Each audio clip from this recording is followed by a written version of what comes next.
पानी चाहिए। जी, बहुत अच्छा प्रश्न। ये प्रश्न का मैं इंतजार कर रहा था, कोई पूछे तो मैं बताऊं। उनका प्रश्न ये है कि भोजन के पहले पानी पीना क्या? जरूर पीजिए, उसका समय एक तय है। आपको अगर भोजन करना है 10 बजे मान लीजिए, तो 9:20 पर आप भरपेट पानी पी सकते हैं। भोजन करने के 40 मिनट पहले आप भरपेट पानी पी सकते हैं। आप देख लीजिए आपके भोजन का समय क्या है। 10 बजे है तो 9:20 पर, 11 बजे है तो 10:20 पर, 12 बजे भोजन करना है तो 11:20 पर। भोजन से 40 मिनट पहले 1 लीटर, 2 लीटर, 5 लीटर जितना पीने की आपकी कैपेसिटी है उतना पानी पी सकते हैं। ठीक है? हाँ जी, आप पूछिए। खाना खाते समय जी, बहुत अच्छा प्रश्न है ये भाई का कि खाना खाते समय बीच बीच में पी सकते हैं क्या? आपको एक जो 2 जानकारी इस बारे में मैं दे दूं।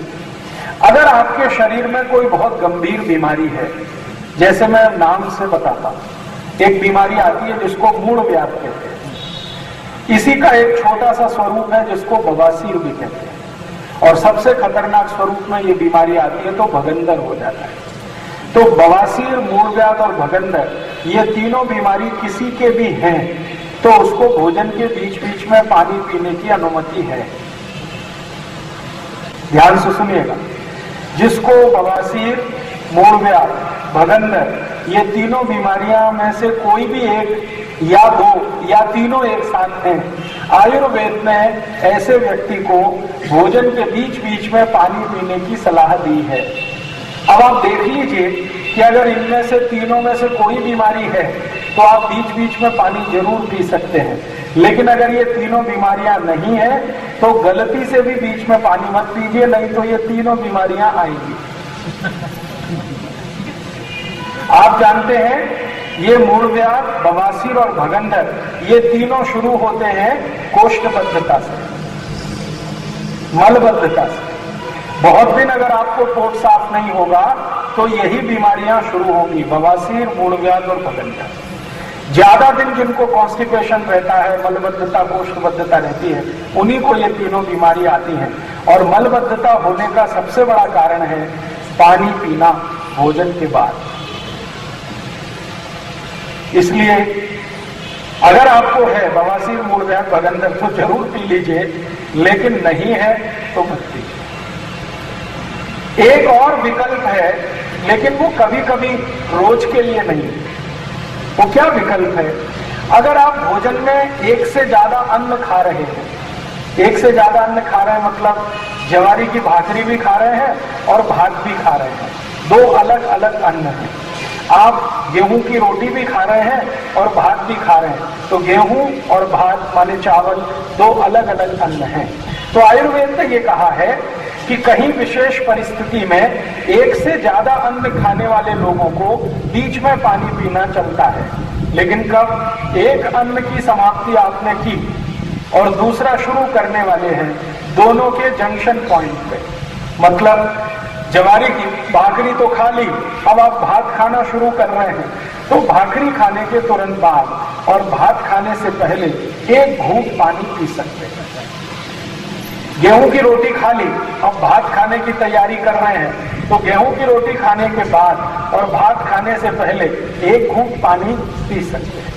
लेकिन ज्यादा पीने की इच्छा हो तो ऐसा हो सकता है, तो आयुर्वेद ने उसके लिए बात ये कही है कि आप घर में जो दाल बनाते हैं, दाल, उसमें जास्ती पानी डालिए और दाल का पानी पीते हैं।